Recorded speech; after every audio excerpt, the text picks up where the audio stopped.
Хүн төрөлхтний мөн чанар нь аливаа зүйлийг эзэмшихийг хүсдэг. Хэдий чиний урт удаан амьдрал нь тэр чинээгээрээ олон тооны зүйлсийг эзэмшихийг хүснэ. Гэвч Бурхан үүнийг өөрөөр авч үздэг. Дуулал 50-ийн 10-аас 12 дугаар ишлэл. Учир нь ой амьтад бүгд мянган толгод дээрх мал сүрэг минийх. Би уулын шувуу бүрийг мэдэх бөгөөд хээр талд хөдлөх бүхэн минийх. Би өссөн байлаач чамд хэлэхгүй байсан. Учир нь ертөнц хийгээд түүнийг дүүргдэг бүхэн минийх гэж хэлдэг.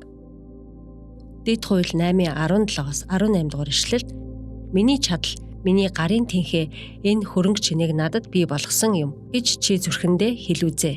Харин эцэг хүүгүүдэд чинь тангарагсан өөрийнхөө гэрээг өнөөдрийнх шиг батлахын тулд тэр чамд хөрөнгө чинээ олох хүч чадал өгдөг учраас чи өөрийн бурхан эзнийг санагтун хэмээн өгүүлдэг. Бурхан бүгдийг эзэмшдэг ба харин бидний эзэмшил шилжүүлсэн өөрийнх нь эд зүйлсэд итгэмжтэй нярууд байхыг уриалдаг. Няруу гэдэг нь өөр хүний эзэмшилд байгаа зүйлийг эзнийх нь өмнөөс захиран зарцуулдаг хүнийг хэлнэ.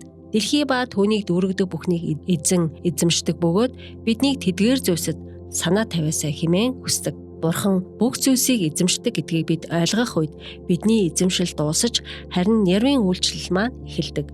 Өнөөдөр та Бурханд 11 болон амлалтын хандив өргөхдөө түүний танд өгсөн олон ивэлүүдийн төлөө талархахаа битгий мартаарай. Мөн түүнээс өөрийнхөө эргэн тойронд байгаа хүмүүст ивэл болгохыг гуйгаарай. Ингэснээр Бурхан таны гэр бүл болон бусдад өөрийнхөө ажил үйлсийг хийж чадах юм.